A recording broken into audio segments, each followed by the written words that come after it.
Hey guys, Varun Mate here. How you all doing? So in this video guys, I'm going to talk about the best flagship you can buy in 2023 Android flagship, and it is not the S23 Ultra. I'm talking about the last year's flagship from Samsung, which is the S22 Ultra. And I would say still in 2023 this is one of the best flagships to buy.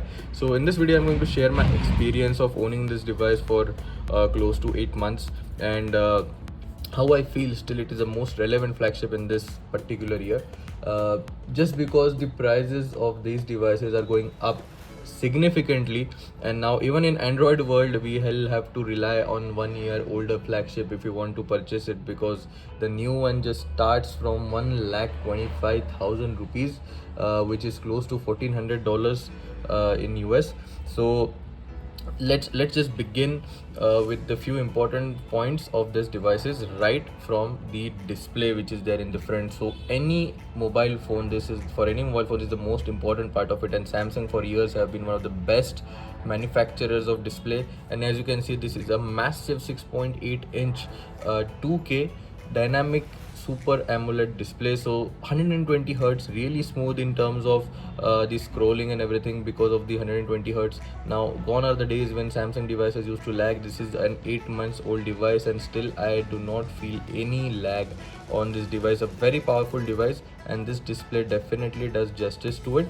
It's a massive display, it's a massive phone, I would say. As you can see, when you are holding it in your hand, you can feel that it's a little bit difficult to reach all the corners of the device by one hand.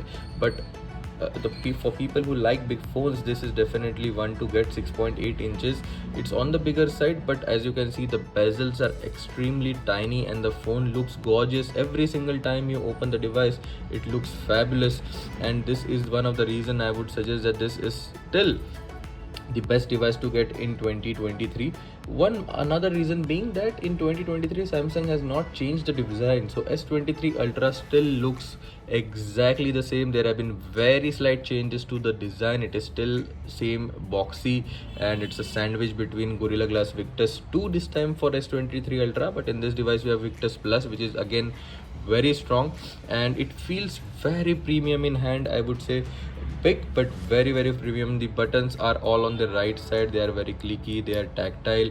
We have a in-display fingerprint scanner which is fast enough, and all in all this device feels like it is a definite premium device, and no other Android device has definitely been closer to this. And this design Samsung has carried forward to the S23 Ultra. There's a reason for this, that this is a perfect design. You see the camera rings in the newer one, they are a little bit bigger than this, but I think even these camera rings, they are very distinctive, and anyone from far also can recognize that this is a Samsung device, which was not the case few years back. So in overall feel of this device, I would say that you will still feel that this is a very premium design which can continue even for a year or year and a half more. And considering that this device will get a price drop, I would say this makes this particular device a must buy. Talking about the software of this device, it runs on One UI 5. Now it will be upgraded to One UI 5.1. So Samsung has promised that they are going to give 4 years of software update. So right now it is running on Android 13, and you will get the update on this device which will make it run till Android 16 with 5 years of security update. So definitely this is one phone you can keep for a very long period of time. And as you can see, this is the scrolling which is going on at 120 frames per second. You can also keep this device on 1080p, but I've kept it on 2K because you have paid so much of money. You should definitely enjoy the smooth scrolling and the quality that you are seeing here. So in terms of software also, I would say Samsung has done a great job in terms of updating it. One of the very first devices to get Android 13, and the security patches are constantly there. We are on January security patch right now, and I'm recording this in Feb. So as you can see, very fast security and software updates, something which is not done by Samsung previously. And even after a year, close to an year of use, I would say this device feels new to me.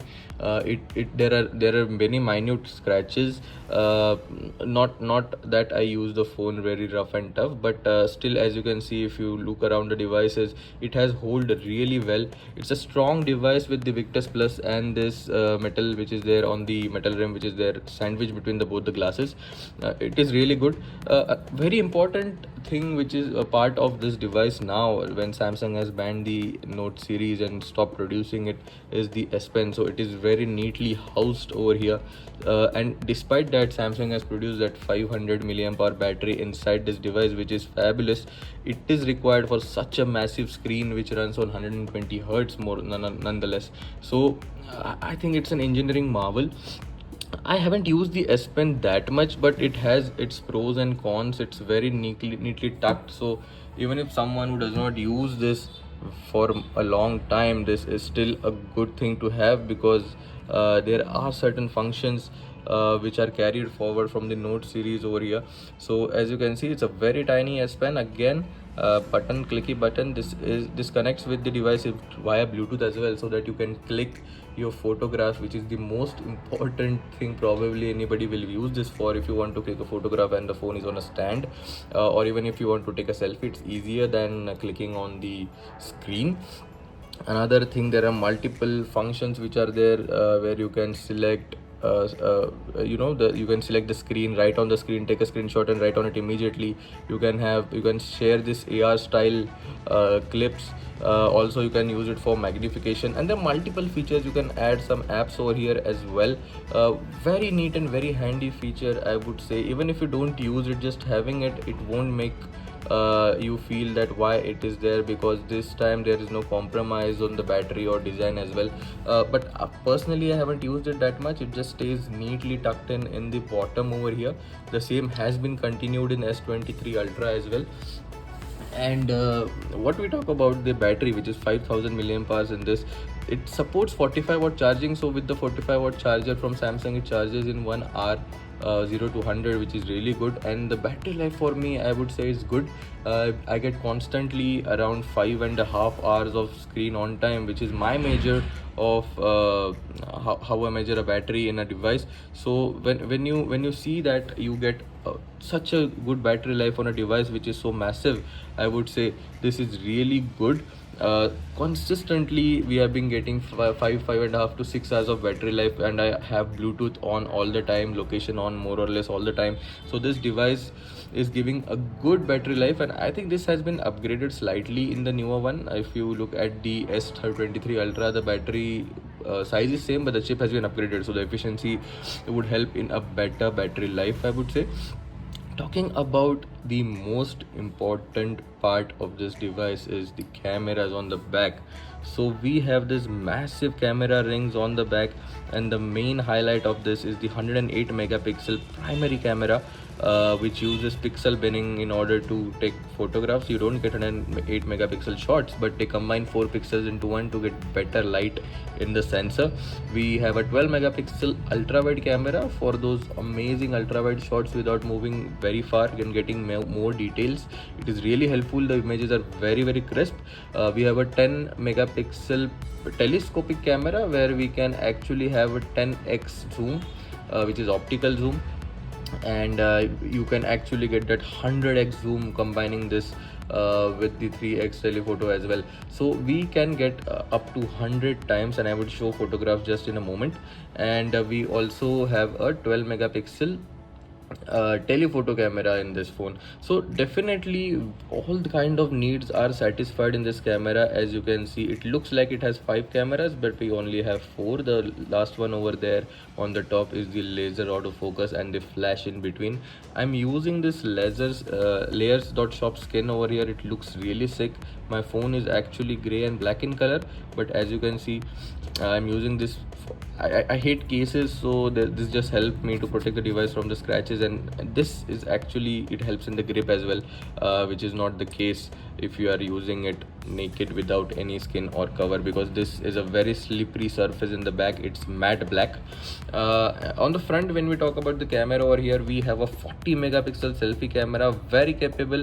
It is capable of shooting in 4K up to 60 frames per second, which is again a very good achievement. And on the back, in terms of videography, we are able to shoot up to 8K in 30 frames per second.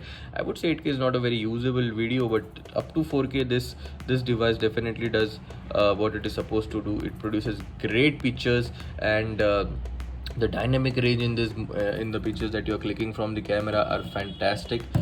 Even and I would say majorly people use cameras for taking pics of people, landscape, food, if they have a pet, and more or less city photography. So it covers everything, and in night photography. So because when this camera was out, that was a huge leap from the previous S21 series in terms of the camera update that they have done. So photographs that come out of this device are definitely awesome. It can compete with any camera which is there in the world. Very crisp, very saturated photographs. The skies look amazing in every photograph due to the HDR capabilities of this device. I would say the dynamic range is to the point, so that there is no overexposure in any areas, even though no matter how much sunlight is there or how much areas of the picture are in shadows. Immediately you can click the photos and upload it on the social media. So these Samsung devices produces one of the best photographs that you can immediately upload to a social media once you click it. They require least editing, and I think this is the reason Samsung is one of the most popular smartphone devices in terms of photography. Even in 4K recording, the video coming out of this device is fabulous, and the testament to this is all the videos that I shoot on my channel is from phone. So Samsung devices I've been using Samsung devices for shooting all the videos which are there on my channel. So when you look at them, you will see they are at 4K 60 frames per second, and every detail in that video is amazing. It's crisp, it's saturated, it's to the point. That the focus which is there in those videos is amazing. Even if you're shifting focus, the autofocus shifting is very quick. So this phone can definitely be your one-stop solution for all your photography and videography needs, even in 2023. This is very relevant, and with the software updates that are coming into the camera, I would say this will still keep on improving. S23 Ultra is a slight improvement, I would say, in terms of photography. Yes, the optical image stabilization has been improved. It is twice as stable than this device. You can take videos in 8K at up to 30 frames per second, which is actually more natural in terms of video, and the video that comes out of it is really good. But having said that, if you do not require those many things in your phone, this phone still in 2023, I would say, will suffice most of your needs in photography and videography as well. Still, I would say one of the best top 5 cameras in the world, and this is a huge testament to Samsung that even after 1 year their phones are standing the test of time. And I genuinely believe that since the newer phones are very, very costly, this device, which is very, very similar, I would say, to S23 Ultra, would make a great sell even in 2023.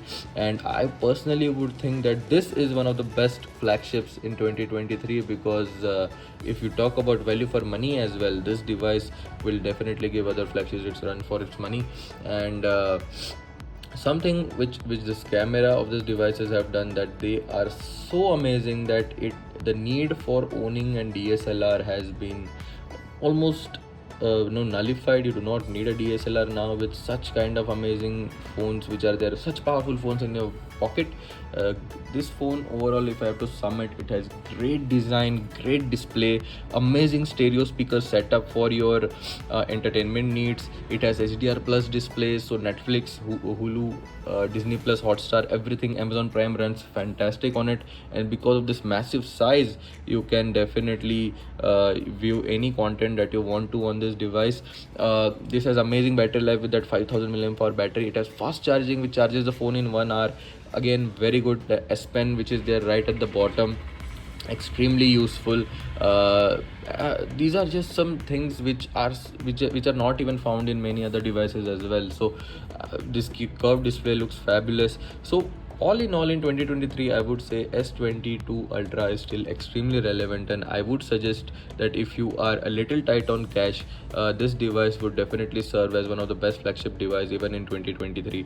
And since we are getting this Android update till Android 16, I think this device is one to hold for a very long time. There are no expandable storage this time in this device, so you get it in 256GB, 512GB and 1TB, similar specs which are there in S23 Ultra. So your storage need will also be satisfied, and all in all this device will give you a amazing time. So whenever you open this device, the display just wows you. That is the quality of this particular device, and if you use it properly, I think this is one which you can hold for a very long time.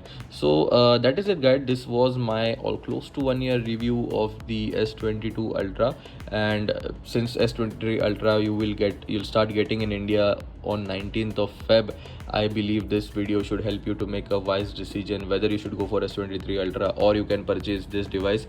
Definitely, if you own this device, there is no way you should upgrade it to S23 Ultra as of now. There is not many changes, but if you are tight on budget, I think the price cuts of this device will make this a very value for money device in terms of flagship phones. So yeah guys, this is all from me. I hope you liked this video. If you did, subscribe to my channel, give me a thumbs up, and I'll see you in my next video, guys. Peace.